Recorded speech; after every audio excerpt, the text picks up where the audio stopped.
संपदा the resource channel में आपका हार्दिक स्वागत है। इस समय हम मई माह में हैं। मई का महीना रबी मौसम के अंत और खरीफ की शुरुआत का महीना माना जा सकता है विभिन्न कार्यों के लिहाज से। गेहूं की फसल की कटाई हो जाती है, हार्वेस्टिंग आती है और उसकी अब भंडारण का काम शुरू होता है।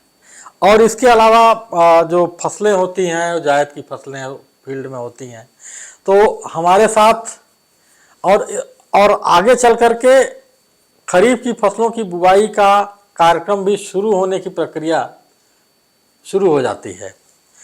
हमारे सामने इस समय यानी कि जो कृषि के कार्य हैं और अन्य कृषि से जुड़ी हुई विभिन्न गतिविधियों के कार्य हैं, उन पर चर्चा के लिए हमारे साथ हैं उत्तर प्रदेश के पूर्व निदेशक कृषि डॉक्टर MP उपाध्याय सर। तो सर, आपका इस चैनल में हार्दिक स्वागत है इस समय। और हम ये जानना चाहते हैं सर कि इस समय मई महीने में कृषि संबंधी और कृषि से संबंधित जो विभिन्न गतिविधियां हैं, उनसे संबंधित महत्वपूर्ण कौन कौन से कार्य हैं जिन्हें हमारे किसानों को ध्यान देना चाहिए। देखिए, मैं सभी किसान भाइयों से कहना चाहूँगा जी कि कृषि का चक्र अप्रैल मई से ही चलता है। जी जी। और जो शुरुआत में पिछड़ जाएगा फिर वो वर्ष भर पीछे रहेगा, फिर उसको अगले अप्रैल मई में ही लाइन पर आने का अवसर मिलेगा। वही मैंने कहा, एक संक्रमण काल आई है।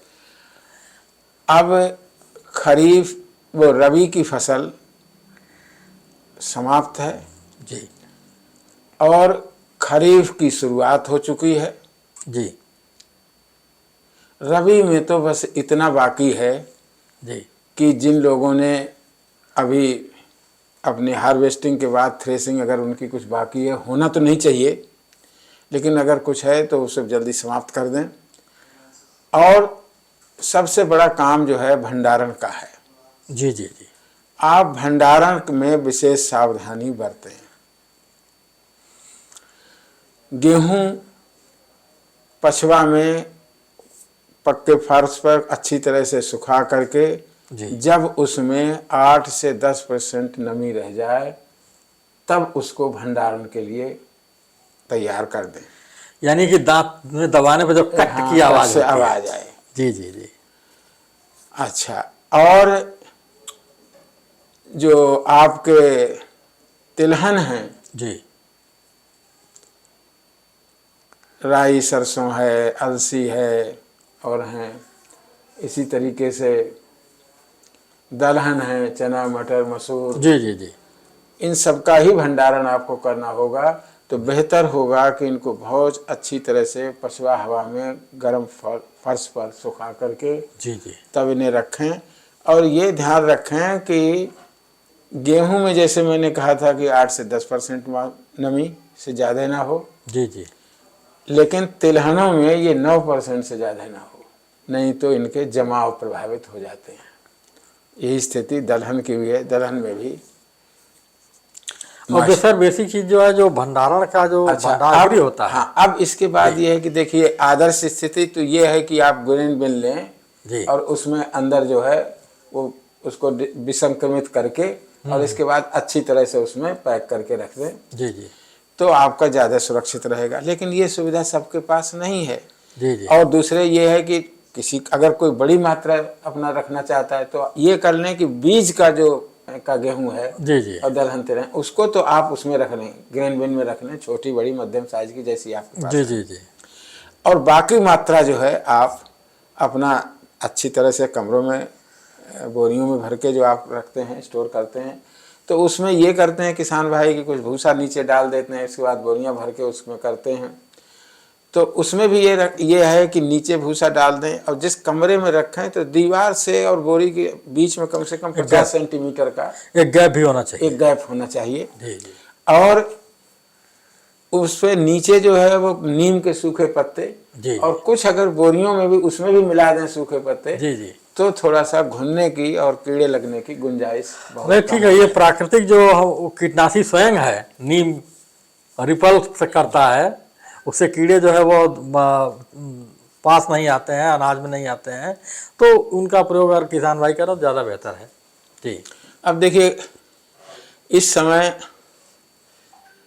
जायद में कुछ चीज़ें, कुछ फसलें खड़ी हैं। जी सर। सूरजमुखी है, हाँ। कुछ लोगों ने बोई होगी। तो खासतौर पे कानपुर और इधर का जो इलाका, हाँ, कन्नौज और फरुखाबाद, फरुखाबाद। कन्नौज, ये वो जी। जो है, बल्कि जो कन्नौज में जो इत्र की इंडस्ट्री है उसमें बेस ऑयल के रूप में सूरजमुखी के तेल को इस्तेमाल करते हैं। जी जी जी, तो उस वाले इलाके में काफी तो होता है जी। सूरजमुखी में ये है कि एक तो भाई सिंचाई करिए, 15-20 दिन के अंतर पे आप सिंचाई करिए, और दूसरा ये है कि थोड़ा पेड़ बड़े होने लगेंगे, जब मुंडलक आएगा जी जी तो उसको थोड़ा सा वेट होता है, तो इसके लिए ये आवश्यक है कि उस पर थोड़ा सा 15-20 सेंटीमीटर मिट्टी चढ़ा दें। मिट्टी चढ़ाते हैं। जी जी जी जी जी, जी। ये काम कर दें। अच्छा सर, उसमें जो है वो लगाते हैं जो कपड़े से कहा जाता है कि उसको मुंडलक को जो नहीं, है वो तो ये परागा है, वाली हाँ, प्रक्रिया वो जो तो है। ये है कि जो उसमें जो उसमें रुमाल और वो सब लेके जो फ्लालीन का कपड़ा जी जी हाथ में जी बांध जी करके, जी जी जी। और उस पर मुंडलक में बाहर की तरफ से अंदर की तरफ को जो है उसे घुमा देते हैं, तो उसको पॉलिनेशन कंप्लीट हो जाता है, सारे जी। दाने भर जाते हैं। हाँ हाँ, ये मतलब ये इसमें जी। प्रक्रिया ये भी है जी। अच्छा, इसके अलावा ये है कि सूरजमुखी में बालदार सूंडी और ये कुछ कीड़े जो है ये जो लगते हैं, तो इसके लिए ये है कि आप उसमें फास्फोमिडान 250 मिलीलीटर 800 लीटर पानी में मिला करके छिड़काव कर देंगे तो ये नियंत्रित हो जाएंगे। जी जी जी अच्छा, इसके अलावा अब आपकी उड़द और मूंग खड़ी हुई है जी। खेतों में, जो बोई है लोगों ने वो खड़ी है, तो उसमें भी आप सिंचाई का ध्यान रखें। सर जो है अभी अब सिंचाई इस समय 12 से 15 दिन में आपको करनी पड़ेगी क्योंकि टेम्परेचर बहुत हाई है। हाँ, यही और लेकिन सिंचाई हल्की करेंगे, जी जी। बहुत ज़्यादा पानी भरने की जरूरत नहीं, अभी पिछले दिनों चूंकि बारिश मौसम विक्षोभ के कारण जो है मौसम बारिश का कुछ हो गया था, 2 बार लगातार बारिशें आई। हाँ, लेकिन अब ऐसी स्थिति हाँ, है कि अब जो है टेम्परेचर बढ़ने की काफी हाई बात है, कही जा रही है जी। और इसलिए उनको जो है उस पर 12 से 15 दिन के बीच में हल्की सिंचाई है। हल्की सिंचाई ठीक बात, करते रहे। ठीक बात है। अच्छा, इसके अलावा ये भी है कि उड़द मूंग में भी हम्म। पत्ती खाने वाले जो कीड़े होते हैं वो कभी कभी लग जाते हैं, तो इनका भी जो है नियंत्रण करना चाहिए। कई दवाएं हैं, मतलब मोनोक्रोटोफास, ये फास्फोमिडान बनाए, इनमें से किसी का भी छिड़काव कर देंगे तो उससे वो नियंत्रित हो जाएंगे। अच्छा अच्छा। अच्छा, अब देखिए गन्ना है, गन्ना में भी जी आप पानी दीजिए, पानी तो देते रहिए 20 दिन के अंतर पे, जी। और इसके अलावा जब ओट आए तो उसकी गुड़ाई भी करिए, उसकी गुड़ाई भी करिए। जी जी जी। अच्छा, इसमें एक और है, वो जो सूट बोरर होता है जो उसका बीच का मेन फ्लैग, हाँ, वो उसको निकाल लेता है जी। उसको काटता है, तो इसमें ये है कि कार्बोफ्यूरान जो है वो दे करके 30 किलो प्रति हेक्टेयर है, उस पर जो है सिंचाई कर देते हैं तो ये कंट्रोल होता है। कार्बोफ्यूरान डस्ट जो है जी। अच्छा, इसके अलावा 1.5 लीटर दवा जो मोनोक्रोटोफास है, हाँ वो जितना आवश्यक पानी की मात्रा लेके, वो जैसी फसल की स्थिति है वो 600 लीटर भी लग सकता है, 800 लीटर भी लग सकता है। अच्छा अच्छा अच्छा। उसके हिसाब से उस पर छिड़काव यानी कर दें। मोनोक्रोटोफास हाँ, तो या कार्बोफ्यूरान। ये कंट्रोल हो जाएगा। अच्छा अच्छा, ठीक है। इसके अलावा सर जो है इस समय हरी खाद की बुआई का भी समय होता है, बहुत महत्वपूर्ण। अब देखिए, मैंने पिछले महीने किसान भाइयों को कहा था जी कि आप ये जान लीजिए कि आपको जीवांश पदार्थ अपने हर खेत को देना है। जी जी आपके पास कितनी कंपोस्ट है या गोबर की खाद है, जी जी। वो कितने खेतों के लिए हो जाएगी, तो उनमें तो वो दे दीजिए। और जो बाकी बचते हैं जी उनको, उनमें आप हरी खाद के लिए सनई या ढैंचा की बुवाई करें। अब ध्यान ये रखें कि जिनमें उसरीला प्रभाव है या कुछ मिट्टी थोड़ी खराब टाइप की है, उसमें तो आप ढैंचा ही बोएं, क्योंकि ढैंचा थोड़ा सा रफ एंड टफ होता है, वो चल जाता है। सनई जो है वो ऊसर वाले उसमें नहीं चलेगी। तो लेकिन इनमें से जो जैसी आपकी परिस्थिति है, या तो सनई ले लें या ढैंचा ले लें और उसकी बुवाई कर लें। ये ध्यान रखें कि इसको हमें 45 दिन के बाद पलट देना है, और उसके बाद आप जो है अपना धान लगा सकते हैं। मैं समझता हूं कि आपने, किसान भाइयों, आपने अपनी प्लानिंग तो कर ही ली होगी कि आपको धान लगाना है, कितने में लगाना है, कौन सी प्रजाति लगाना है। कोई कम अवधि की धान लगाता है, कोई मध्यम अवधि के लगाता है, कोई जो है वो दीर्घकाल वाली प्रजाति लगाता है, कुछ लोग जो है बासमती की खेती भी करते हैं, जी जी जी। जो व्यवसायिक दृष्टिकोण से करते हैं। तो ये है, अब आपने अपना सोच लिया होगा कि पूरे साल का हमारा क्रॉप रोटेशन क्या होगा। यही एक ऐसा समय है, ये खरीफ की शुरुआत का समय, इसमें आप पूरे साल की प्लानिंग करते हैं। जी जी, ये बहुत महत्वपूर्ण तो समय है। मैं इसमें बस ये कहूँगा कि अगर मान लीजिए आपने अब तक हरी खाद के लिए सनई या ढैंचा की बुवाई नहीं की है, तो आप 2-4 दिन में उसे जरूर कर दें, ताकि आपको 35-40 दिन का समय कम से कम उसको मिल जाए पलटने से पहले। अच्छा, सरकार द्वारा भी जो है अच्छा, दूसरे ये मैंने पिछली दफे बताया था कि हरी खाद के लिए जो है सरकार सुविधा भी दे रही है जी। दूसरी हरी खाद की सुविधा, इसी को देखते हुए सरकार ने ये भी किया है कि सिंचाई में जो है वो छूट दी है। अब तो 100% छूट दे दिया। अब तो 100% छूट दे दी है। तो भाई आप अब छूट का मतलब ये नहीं है कि आप उस पर अब भी ध्यान ना दें।